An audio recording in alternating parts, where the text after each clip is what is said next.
تھوڑی رہ گئی ہے اور زیادہ گزر گئی ہے۔ یہ جملے آپ کو تب سنائی دینا شروع ہوں گے کہ جب آپ 50 سال سے اوپر کے ہو جائیں گے۔ تو پھر آپ جب کبھی اپنے کسی دوست سے بات کریں گے اور آپ اس کو بتائیں گے کہ کل میں نے ایک ویڈیو دیکھی ٹک ٹاک پہ، اس میں ایک گورا کہہ رہا تھا کہ more has passed and less is left, تو وہ اس میں کہے گا کہ یار اس سے تو مجھے ابا جی یاد آ گئے، کیونکہ ابا جی بھی ہر وقت کرسی سے جب اٹھا کرتے تھے تو وہ یہ کہتے تھے کہ زیادہ لنگ گئی ہے تو تھوڑی رہ گئی ہے۔ تو ایک طرف یہ کامنٹ آپ کو تب سنائی دے گا کہ جب آپ 50 سے اوپر ہو جائیں گے، تو اس لیے آپ میں سے جو نوجوان ہیں اپنی جوانی کو جئیں،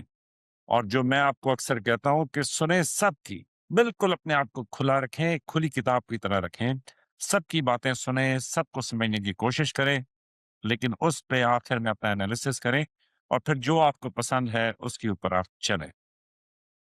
دوسری طرف ایک اور ویڈیو میں نے دیکھی تو اس میں یہ کوئی سیکیورٹی فورسز کے جوان ہیں، میرا خیال ہے کہ کوئی ریلوے ٹریک کے اوپر یا ریلوے اسٹیشن کے اوپر ان کو ایک بچہ ملا کہ جو میرا خیال میں ابینڈنڈ چائلڈ جس کو کہتے ہیں، کہ جس بچے کو کسی نے چھوڑ دیا ہو کسی مجبوری کے تحت، اب خدا جانے کیا مجبوری تھی، لیکن یہ ہے کہ اس پہ چھوڑ دیا۔ لیکن دیکھیں کہ زندگی کتنی خوبصورت بھی ہے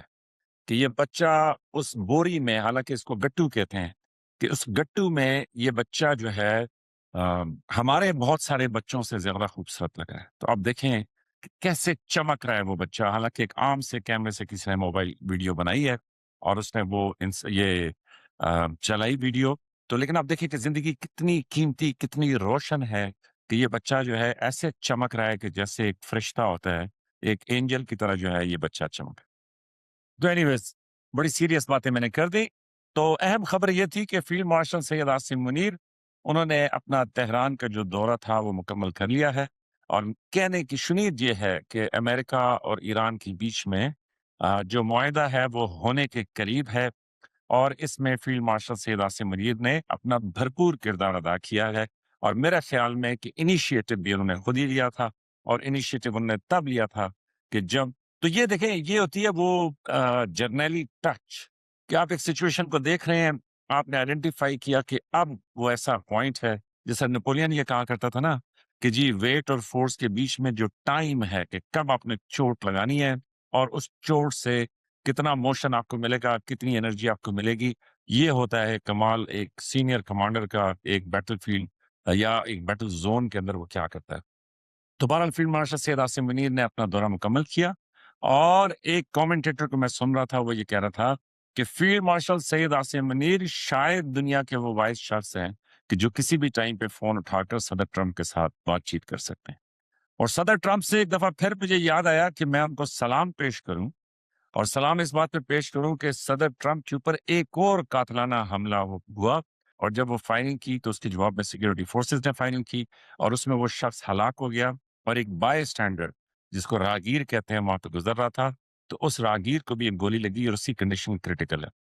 لیکن سلام میں اس لیے پیش کر رہا ہوں کہ یہ واقعہ ہو گیا، آپ کو پتہ ہے کہ صدر ٹرمپ کے بالکل رخسار کے پاس سے ایک گولی گزری تھی، جو ان کو تقریباً چھو کے گزری تھی جب وہ ایک تقریر کر رہے تھے اپنی صدارتی کیمپین کے دوران۔ صدر ٹرمپ نے ایک دفعہ پھر بتایا کہ جو بال روم میں بنا رہا ہوں وائٹ ہاؤس کے اندر،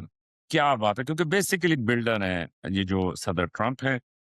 تو انہوں نے کہا اس کی کیا بات ہے، انتہائی خوبصورت بال روم، اور یہ واقعہ ہوا تو اس کے فوراً بعد ہی انہوں نے ٹویٹ کی، اور انہوں نے کہا کہ جناب وہ جو بال روم ہے وہ دیکھیں کتنا ضروری ہے، کیونکہ یہ بال روم اگر نہ ہوتا تو میں